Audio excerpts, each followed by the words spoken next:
Thank you. आज हमारे बड़े भाई नीतीश जी से विस्तार में बात हुई है। एक बात तो समझ में आई और सहमति भी बनी कि किसी भी प्रकार से भाजपा सरकार को विदा करना है इस भारत से। इसलिए 8 साल हुए नरेंद्र मोदी जी प्रधानमंत्री बने हुए हैं। हर चीज में, हर सेक्टर में देश का विनाश हो रहा है। देश के हर वो आदमी परेशान है, बेहाल है। मैं आपसे भी अनुरोध करूंगा, आप लोग तो रोज मिलते हैं, नेता लोगों से पूछते हैं, सोचते भी है, लिखते भी है, हर चीज करते हैं। एक सेक्टर ऐसा हो जिसमें कोई सुधार आया हो इस देश में, किसी भी क्षेत्र में, किसी भी देश के भाग में या किसी भी सेक्टर में, in any of the sector of the country, वो चाहे पानी का हो, बिजली का हो, खेती किसानी का हो, दलित वर्ग का हो, पिछड़ा वर्ग का हो, महिलाओं का हो, किस चीज का सुधार हुआ है इस देश में? अगर किसी का भी सुधार हुआ होता तो देश का यह हालत नहीं बनता। डॉलर के प्रति रुपया का इतना गिरावट, मोदी जी से पहले 14 प्रधानमंत्री रहे, किसी भी समय इतना बुरा गिरावट नहीं हुआ जो आज हो रहा है। पहले ब्रेन ड्रेन होता था, हमारे पास मौके नहीं मिल रहे थे तो ब्रेन ड्रेन होता था, विदेश में लोग चले जा रहे थे, हमारे बुद्धिजीवी। आज जिस प्रकार का नीतियां बन रहा है उसको लेके कैपिटल ड्रेन हो रहा है, सारा ही पूंजीपति भाग रहे देश से। देश का बड़ा बुरा हाल हो रहा है। हम सब लोग गवाह है, 13 महीने किसानों को क्यों आंदोलन करना पड़ता है इस देश में। बहुत ही महान देश है हमारा, भगवान ने, प्रकृति ने काफी संपत्ति दी है। हमारे नदियों में 70,000 टीएमसी पानी बहते हैं। आज तक देश ने सिर्फ 20-22 हजार टीएमसी ही इस्तेमाल किया है। और वाटर वार्स होते हैं, जल युद्ध होते हैं। क्यों होने लगते हैं?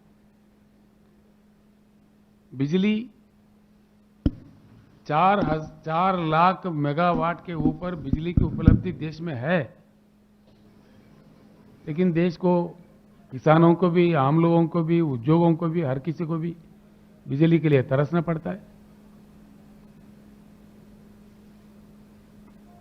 क्यों तरसना पड़ता है? जिन चीजों की उपलब्धि है उनको भी लोगों के लिए किया नहीं जाता है। फिर क्या किया जा रहा है इस देश में?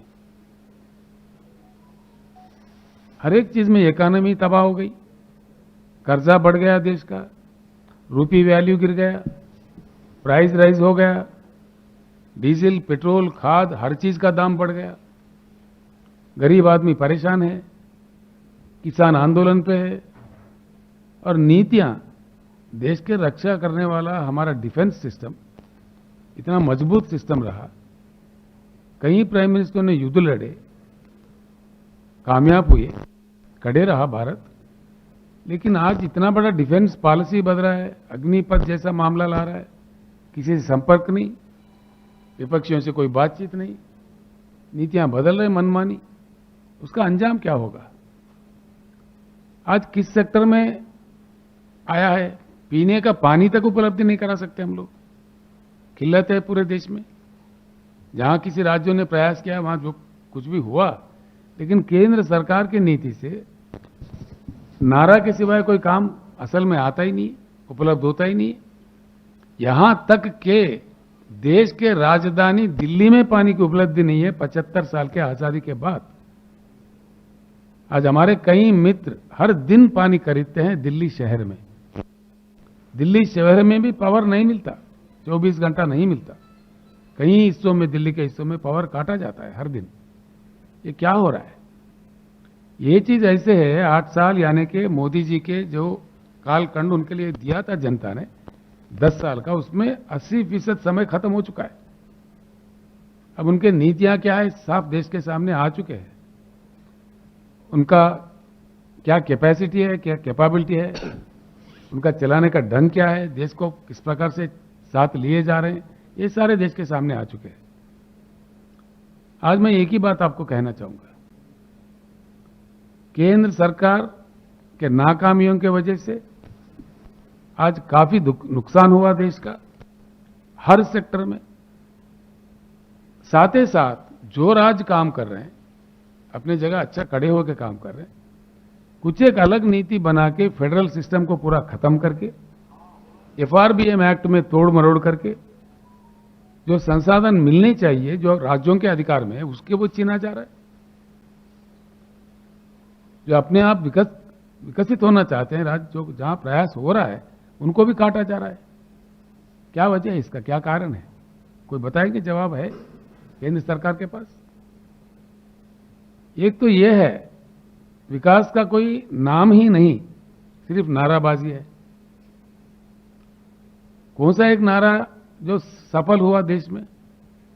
222 तक हर गरीब का अपना मकान होगा, ये मोदी जी का खुद का वादा है। क्या सफल हुआ? मिला सबको मकान? किसानों का आय डबल कर दिया जाएगा। किसानों का इन्वेस्टमेंट डबल हो गया, लागत डबल हो गया, आय कहां डबल हुआ? बेटी पढ़ाओ बेटी बचाओ, हर दिन रेप होते सौों के तादाद में। किस वर्ग का विकास हुआ, किसका रक्षा हुआ? और इसको, इन सब चीजों को छोड़ के एक दूसरी बहुत बड़ी खतरा बात, देश के लिए बहुत बड़ा खतरा ये लोग खड़ा कर रहे हैं, जो धर्म की बात को लेके लोगों को भावुक बना करके अपने चिल्लर पल्लर राजनीति लब्धि के लिए सारे देश को टूटा जा रहा है, तोड़ा जा रहा है। ये कहां तक सही है? इससे देश का कितना बड़ा खतरा बनेगा आगे चल के? देश का क्या होने वाला है? अंतर्राष्ट्रीय स्तर पर क्या होगा? हालात यहां तक बिगड़ रहा है कि विदेशों में हमारे दूतावास के प्रतिनिधि को बुला के माफी मांगा जा रहा है।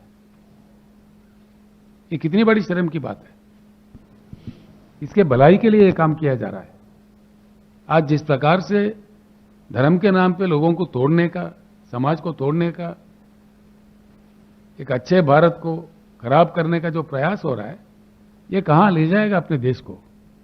इसीलिए इकोनॉमी भी खत्म, कर्जा बढ़ गया, रुपये वैल्यू गिर गया, प्राइस राइज हो गया, किसी सेक्टर में सुधार नहीं आया, ना पीने का पानी मिला, ना सिंचाई का भरपूर पानी मिला, ना गरीबों का कोई अच्छा देखभाल हुआ। तो किसका लाभ हुआ, किसका फायदा हुआ? फायदा कुछ नहीं हुआ, विनाश हुआ। और साथ ही साथ बहुत बड़ा खतरा धर्म के नाम पे दुनिया को तोड़ के, लोगों को तोड़ के। सबसे बड़ा बात है मेक इन इंडिया। क्या है नतीजा मेक इन इंडिया का? हमारे बच्चे जो पतंग उड़ाते हैं उसके मांझा तक चाइना से आता है, नाखून काटने का नेल कटर तक चाइना से आता है, शेविंग ब्लेड तक चाइना से आता है, राष्ट्रीय ध्वज भी हमारा तिरंगा चाइना से बनाया हुआ इंपोर्ट करते हैं। कहां गया खादी हमारा? हमारा बुनकरों का क्या हाल है? क्या हो रहा है? फिर मेक इन इंडिया किधर गया? उसका क्या नतीजा निकला? सही सवाल अगर हम अपने दिल से पूछे, हुआ कुछ नहीं है, विनाश ज्यादा हुआ है और आगे बहुत बड़ा खतरा इस देश के लिए खड़ा हो रहा है। इसीलिए हम एक ही आवाज आज नीतीश जी से मिलने के बाद, जो बातचीत करने के बाद, नीतीश जी का भी मन है, मुझे भी उन्होंने आदेश दिया है, जितने भी विपक्षी दल है देश में सारे एकजुट होकर, ताकत जुटाकर, शक्ति जुटाकर बीजेपी मुक्त भारत का नारा देना चाहिए और बीजेपी मुक्त भारत को हासिल करना चाहिए। तभी देश फिर से खड़ा हो सकता है, आगे बढ़ सकता है, अंतर्राष्ट्रीय स्तर पर एक अच्छा अपना स्थान बना सकता है। मैं एक अन्य बात भी कहना चाहूंगा इस दौरान। आपसे प्रार्थना भी है, नीतीश जी ने भी प्रार्थना की, आप ये बात जरूर जनता तक ले जाए। भारत में 75 साल के आजादी के बाद इतने सारा समस्याओं से उलझ रहे हम लोग। इस स्थिति से भारत को अगर निकलकर बाहर जाना है, कुछ ये अब तक रूटीन जो 75 साल में चलता आया है, उससे उठकर आउट ऑफ बॉक्स सोचना चाहिए। विशेषज्ञों का मानना है, ये मेरा बात नहीं है, अगर किया जाए तो भारत सर्वश्रेष्ठ देश इस दुनिया का बन सकता है, प्रभावशाली बन सकता है, प्रबल आर्थिक शक्ति बन सकता है। इसमें हमारा प्रयास होना चाहिए। एक उच्च गुणवत्ता वाली बदलाव भारत में चाहिए, ये बिल्कुल चाहिए। अगर हमारे पास ज्ञान नहीं है, पूरी दुनिया में जहां ज्ञान है वहां से प्राप्त करना चाहिए हम लोग। चाइना, जिसकी जीडीपी हमसे कम थी 1980 तक, 81 तक भी, उन्होंने कर पाया, कर दिखाया। उनका इकोनॉमी पहुंच गया $16 ट्रिलियन में। आज हम $3 ट्रिलियन के आसपास में घूम रहे हैं। बड़ा शर्म की बात है। चाइना में हर चीज हमसे कम है, हर चीज की उपलब्धि हमसे कम है, लेकिन वो कहां पहुंच गया। आज टक्कर दे रहा है, पूरे दुनिया के अग्र देश जो माना जाता है अमेरिका को टक्कर दे रहा है, प्रतियोगिता दे रही है। हम कहां रह गए। ये ऐसे बने रहेंगे? ऐसे ही रहना चाहिए देश को। आज देश के युवा को, देश के बुद्धिजीवियों को सोचना चाहिए। मैं एक ऐसे पवित्र जगह बैठ के ये बात कह रहा हूं जहां से लोकनायक जयप्रकाशन जी के एक आवाज पे पूरी देश में क्रांति आई थी, तानाशाही का खात्मा किए थे, रिश्वतखोरी के खिलाफ में लड़ाई लड़े गए थे। ऐसे पवित्र भूमि में आकर कुछ प्रेरणा मिलता है। इसलिए गुजरात से सारे देश के युवाओं को, बुद्धिजीवियों को, राजनीति में जो लोग काम सक्रिय कर रहे हैं, उन सारे लोगों से हम प्रार्थना करेंगे कि बीजेपी मुक्त भारत ही देश को आगे ले जाएगा। इनके धर्म के वाद पे, कुछ अन्य के वाद पे देश को तोड़ मरोड़ के जो कर रहे हैं, तोड़ना बहुत आसान होता है, जोड़ना बहुत कठिन होता है। एक बार टूटा देश, एक बार एक विद्वेष, एक हेट्रेड फैल गया, बहुत बुरा मुश्किल होगा, देश को बड़ा नुकसान हो जाएगा। हम संभलने में फिर काफी समय हमें लगेगा। इसीलिए इस खतरा से बचने के लिए हर किसी को आज सोचना चाहिए। इनके जो बहकाव है, झूठे वायदे हैं, झूठी बातें हैं और झूठा तरीका है, एक शर्म करने वाली बात है। भारत लोकतंत्र का मान्यता रखने वाला एक विशेष देश है, हमारा कोई प्रतिष्ठा है अंतर्राष्ट्रीय स्तर पर। आज कहा जा रहा है खुलेआम, देश को चलाने वाले सत्ताधारी पार्टी के अध्यक्ष खुद कहते हैं हम सारे पार्टियों का खात्मा करेंगे, एक पार्टी, सिर्फ एक पार्टी का तानाशाही लाएंगे।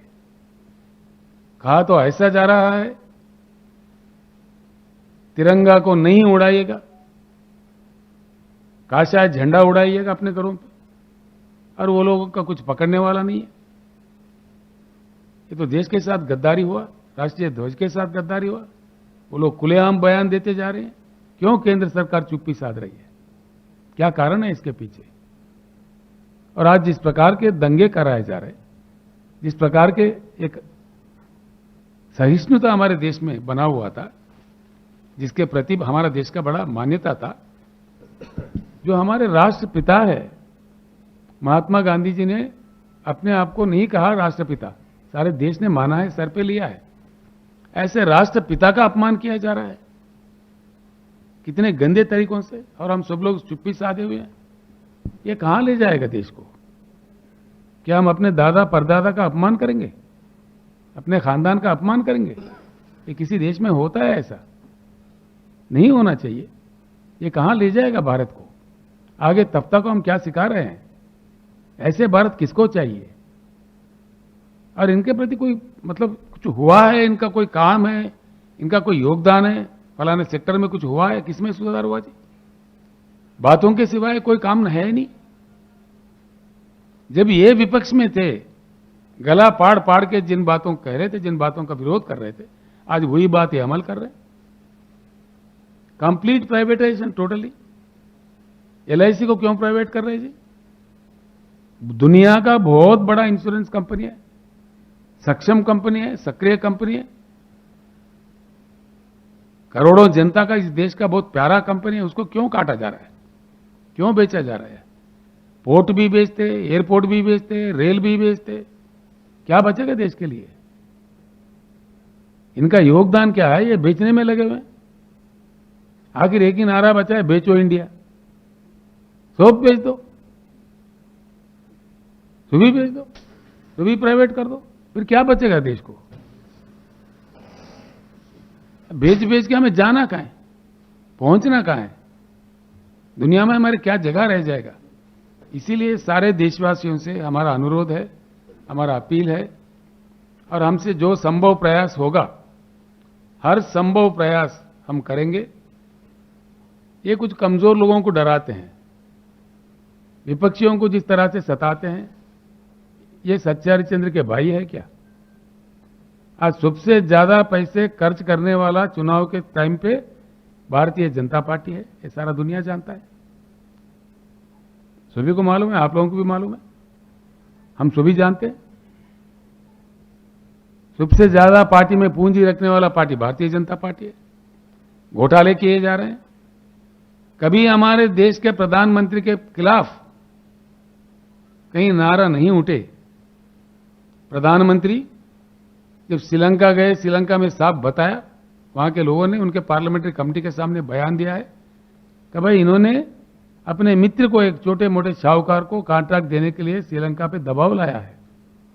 वहां के युवा प्लेकार्ड लेके खड़ा हुआ है वहां के रोडों पे, ये सारे दुनिया के सामने है। कितना अपमान होता है देश का, इसका कितना भारी हमको चुकाना पड़ता है। देश का गरिमा, देश का प्रतिष्ठा किस प्रकार खत्म हो रहा है। और प्रधानमंत्री अमेरिका में जाके, जब अमेरिका अध्यक्ष का चुनाव होता है, इतना गलत कदम है। अमेरिका अध्यक्ष के चुनाव के प्रक्रिया में हमको हस्तक्षेप करना चाहिए, डिप्लोमेटिकली कितना रॉन्ग स्ट्रैटेजी है। और इन्होंने साफ कह दिया, अब की बार ट्रंप सरकार। ये क्या अहमदाबाद कारपोरेशन इलेक्शन है कि अमेरिका इलेक्शन है? क्या समझ के देश को दांव पर लगा रहे थे?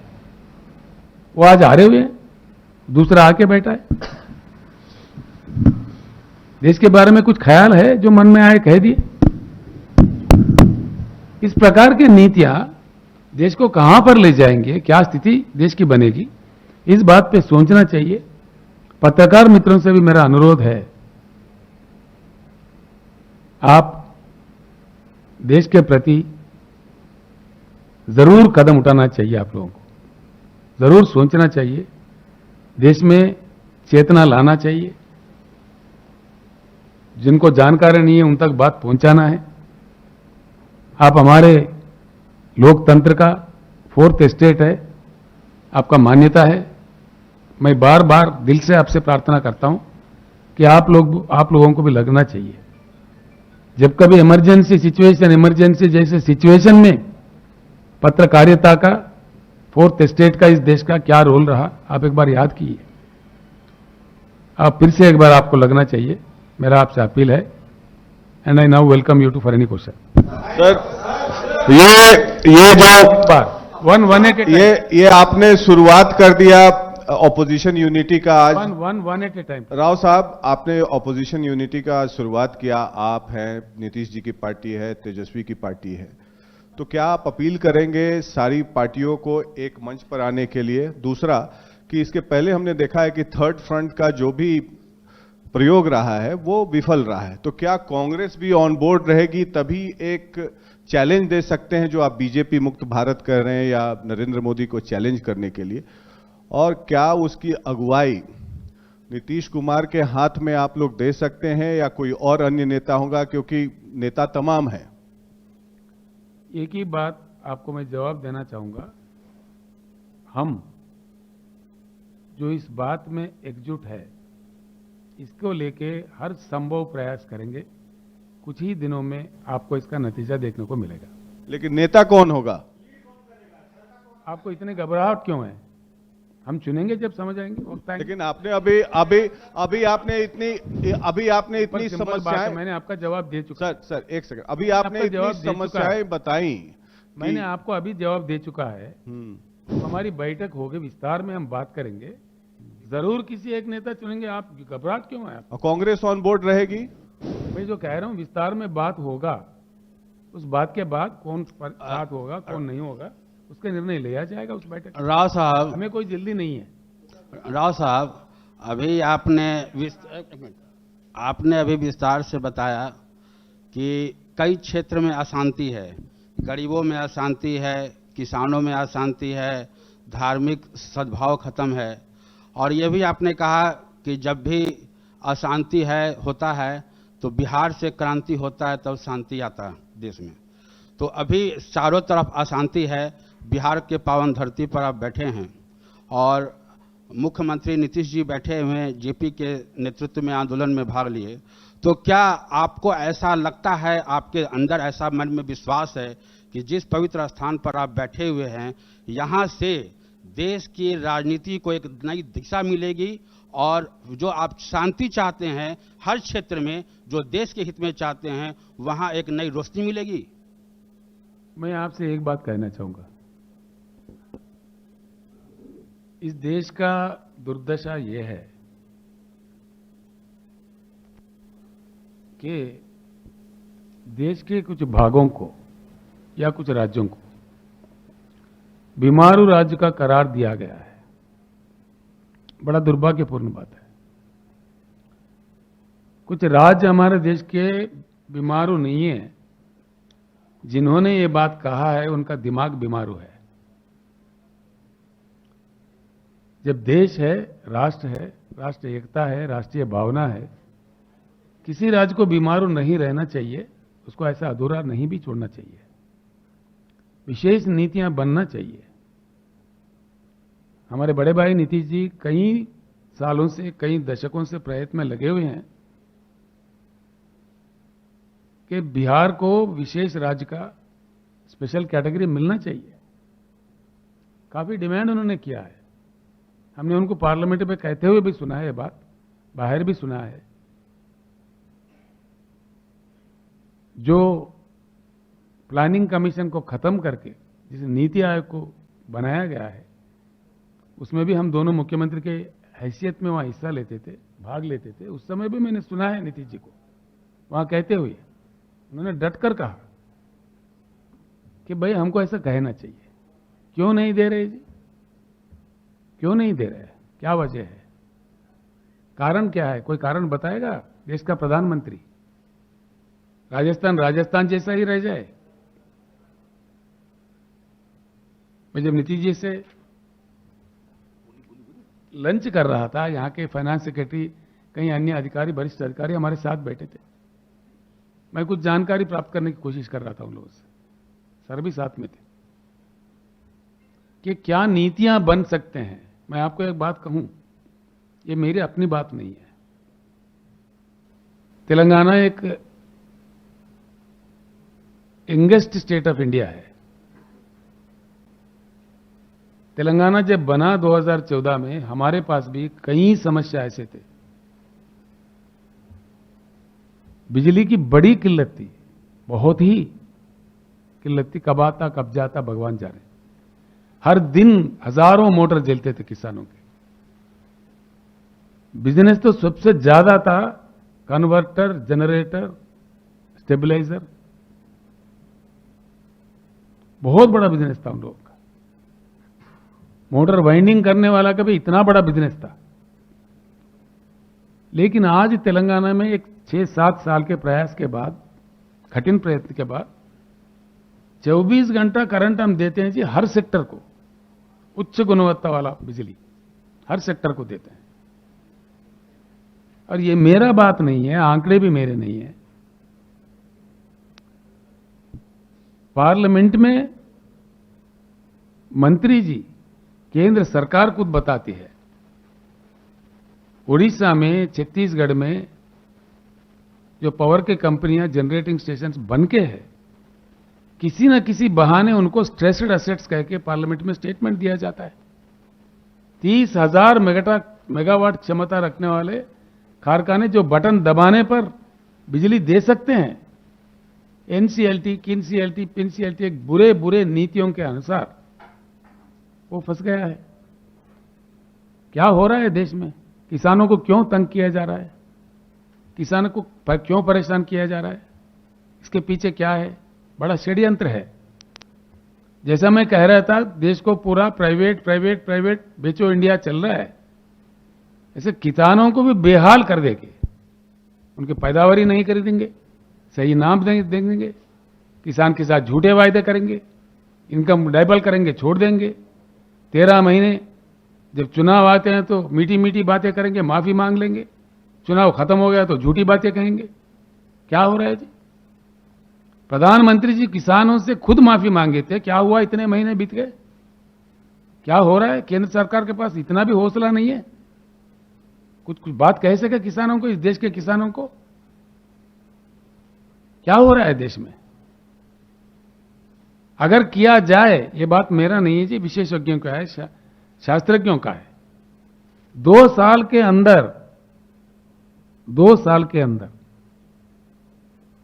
जगमगाता हिंदुस्तान को दुनिया के सामने पेश किया जा सकता है। ये क्षमता है देश में। Bad power policy, because of the bad power policy adopted by government of India.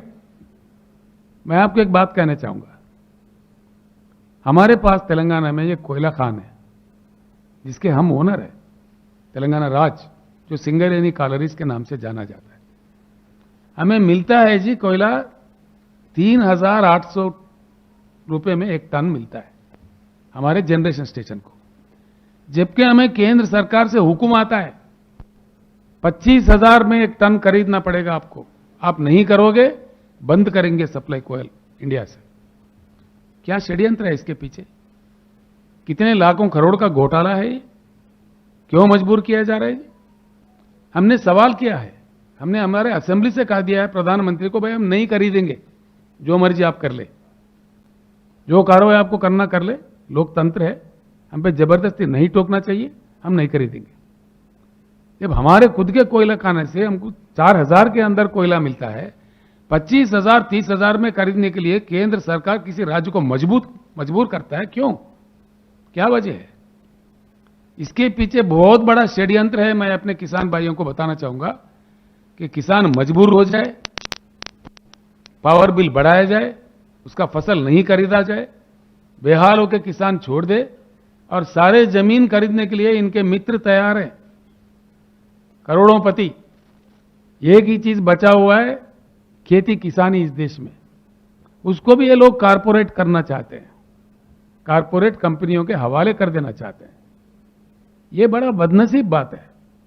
इसीलिए हर किसान को जागना चाहिए, हर किसी को जागना चाहिए, हर बुद्धिजीवी को जागना चाहिए, इन षड्यंत्रों को पहचानना चाहिए और इसके समाधान निकालना चाहिए। इसीलिए हम कहते हैं, हम यूं ही नहीं कहते कि बीजेपी मुक्त भारत, बीजेपी से खतरा है इस देश को, इस खतरा को समझे। क्यों बेहाल परेशान किया जा रहा है किसानों को? प्रधानमंत्री जी खुद माफी मांगे, उसके बाद समस्या सुलझता नहीं है, फिर किसान आंदोलन पे क्यों उतर रहा है? मैं आपको बता रहा हूं, आज हाल में अभी 2-3 दिन पहले हैदराबाद में 26 राज्यों से किसान संगठन के नेता मेरे पास आए थे। हमारे पास जो कार्यक्रम हुए, हम देते हैं जी, हर एकड़ में 10,000 का लागत देते हैं, इन्वेस्टमेंट देते हैं हमारे किसानों को, तेलंगाना किसानों को। किसानों का हमने बीमा करवाया, सारे प्रीमियम हम भरते हैं LIC को, और किसी भी किसान का किसी भी कारण, एक्सीडेंट नहीं, किसी भी कारण मृत्यु हुआ, 10 दिन के अंदर उनके अकाउंट में सीधे ही 5 लाख रुपए पहुंच जाता है। क्या इतना भी नहीं कर सकता केंद्र सरकार? इतनी क्षमता नहीं है? जो बात तेलंगाना संभव में है, तेलंगाना में संभव है, पूरे भारत में क्यों संभव नहीं है? हम हर दाना खरीदते हैं किसान से तेलंगाना राज्य में।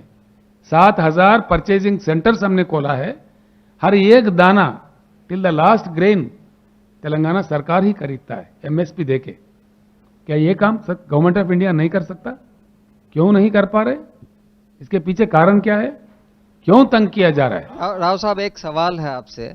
आप नीतीश कुमार जी को प्राइम मिनिस्टरियल कैंडिडेट के रूप में किस तरह से देखते हैं सर? अरे सब छोड़ दीजिए। नीतीश कुमार जी देश का एक जाना माना वरिष्ठ नेता है, इसमें किसी को शक की बात नहीं है। नीतीश कुमार का सुनिए ना, why you are so, I am here, I will be here, I am very patient. Nitish Kumar ji इस देश का उत्तम से उत्तम वरिष्ठ नेता है, इसमें किसी को कोई शक नहीं है। सुनिए ना, मुझे बात तो खत्म करने दे। जब हम बैठेंगे, समर्पित रूप से बैठेंगे, समाधान निकालने का हर संभव प्रयास करेंगे। मैं एक कौन बनता हूं, मेरे जैसे कई नेता है देश में, तो सभी की सहमति से जिस प्रकार की नीति बनना चाहिए, जिस किसी को नेता चुन के सर पे लिए चलना चाहिए, वो जरूर हम आपको बता देंगे। आपको कोई घबराहट की या जल्दीबाजी की जरूरत नहीं है।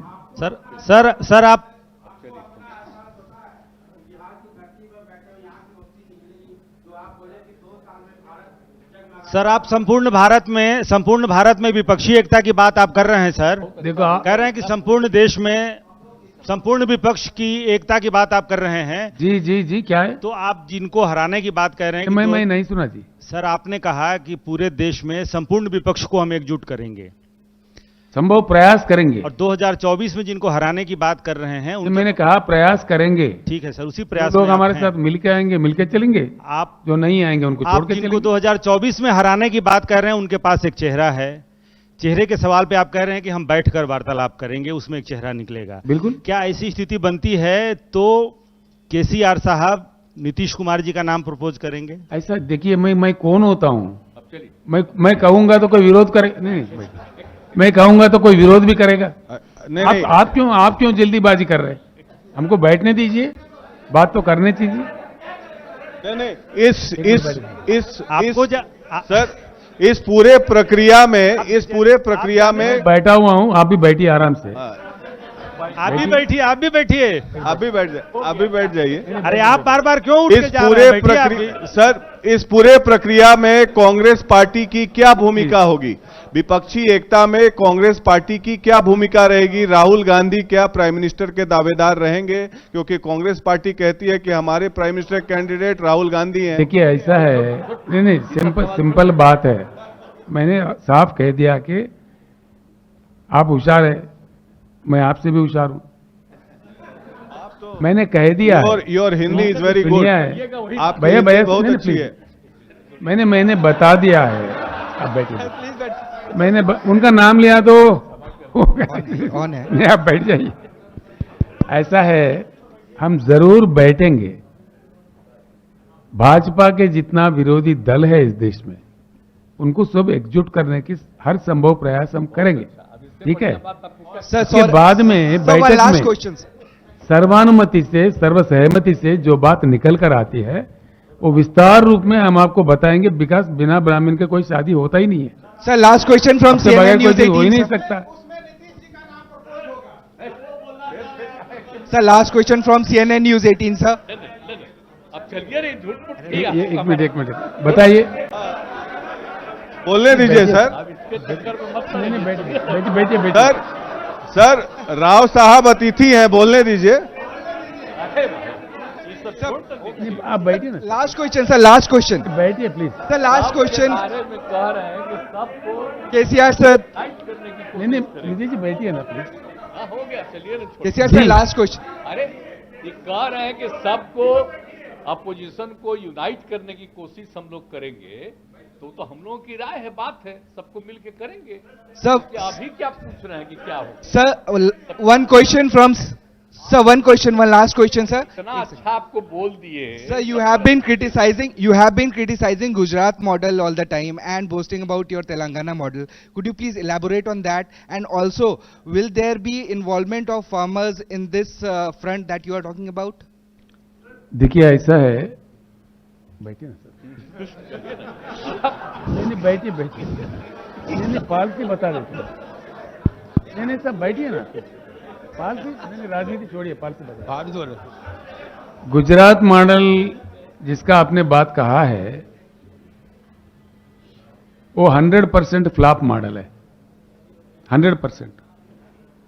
हाल में सारा मीडिया आप लोगों के माध्यम से देश के सामने ला चुके हैं, जहां गांधी जी का जन्म हुआ, कहते हैं कि भाई प्रोहिबिशन है हमारे पास, लेकिन वहां कल्ती शराब, इलिसिट लिकर पी के 70 लोगों की मृत्यु हो गई है, जो प्रधानमंत्री जी का खुद का राज्य है। Do you think that Gujarat model is a successful model? You think so? It is 100% flop model.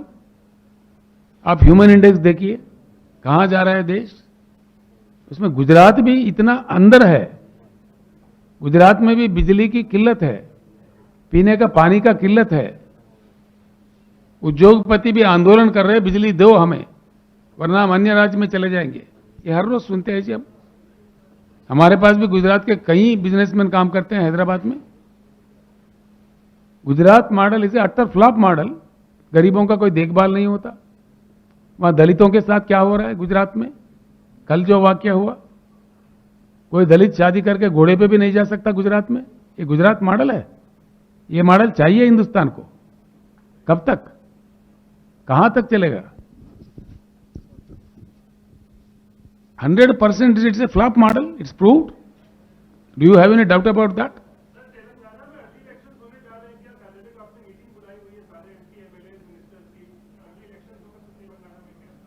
मैं कोई ज्योतिष नहीं हूं जी।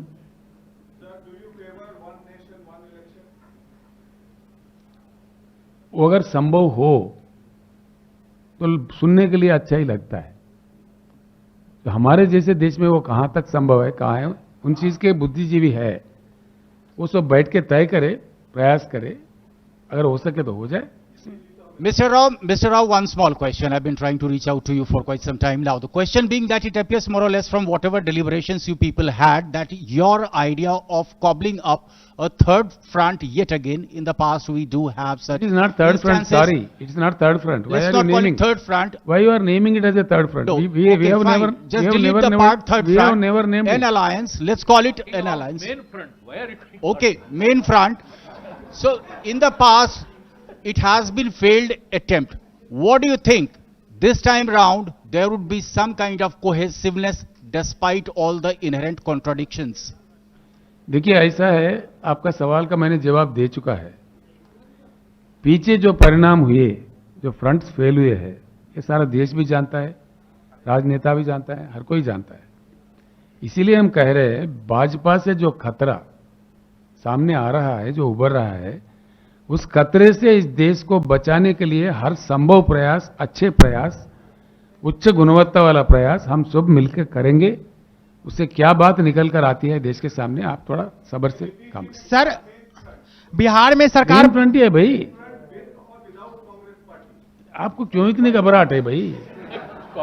हम बताएंगे ना, राव साहब बैठेंगे बताएंगे। आप क्यों ऐसे सवाल उठा रहे हैं? ठीक है। यानी कि आप विपक्ष के अंदर आप फूट डालना चाह रहे हैं। फिर क्या बात है? फिर क्या बात है? हम बताए जा रहे हैं, सेम क्वेश्चन आप दोहराते जा रहे हैं। हमने जवाब दे दिया आपका। राव साहब, एक सवाल इधर से है। बिहार में सरकार बनते ही जिस तरीके से यहाँ पे केंद्रीय एजेंसी का छापे पड़ रही है, कई सवाल जो हैं उप मुख्यमंत्री तेजस्वी यादव हैं, वो भी सीबीआई, ईडी, आईटी पे उठा रहे हैं। आपका क्या कहना है इस पे? देखिए, जिस प्रकार विपक्षी दल के नेताओं के ऊपर हमले हो रहे हैं, फर्जी भी है, झूठे भी है, बहुत सारे सताने के लिए राजनीतिक कारणों से किया जा रहा है, ये सारा देश जान गया है। सारा देश। एक कार्टून आया था बिहार में, जैसा सत्ता परिवर्तन हुआ तो एक कार्टून आया। एक बस है जिसके ऊपर लिखा हुआ है ईडी, सीबीआई और कुछ क्या पता नहीं क्या क्या, आईटी। अधिकारी भाग रहा है, उनके मिसेस पटलून पकड़ के, पैंट तो पहन के जाओ। ये कार्टून आया जी, सारा देश हंस पड़ा इस पे। यानी कि इस एजेंसी का भी, कॉन्स्टिट्यूशनल बॉडीज का भी कितना अपमान इस देश में हो रहा है। उनका जो मान्यता है, उनको किस प्रकार का राजनीतिक कारणों के लिए इस्तेमाल किया जा रहा है, सारा देश जान चुका है। आप लोग भी बखूब जानते हैं हमसे। ये जो भी हो रहा है गलत हो रहा है, ठीक नहीं हो रहा है। So do you think that consent of the CBI should be withdrawn in Bihar as it happened in other states? नहीं, it should be withdrawn everywhere. Okay. Law and order is a state subject. जो जहां चाहे घुसपैठ करे, षड्यंत्र करे, डिक्टेटरल stunt चलाए, और दूसरी बात मैं कहना चाहूंगा आपको, जो भी एक पार्टी लाएंगे, एक ही ध्वज लाएंगे, एक ही मैं रहूंगा, मैं पन्ना मैं का घर हमेशा खाली, ये होता हुआ दिखा हमारे पुराणों में भी, हमारे इतिहास में भी, अब भी बिल्कुल होके रहेगा। आपको धन्यवाद।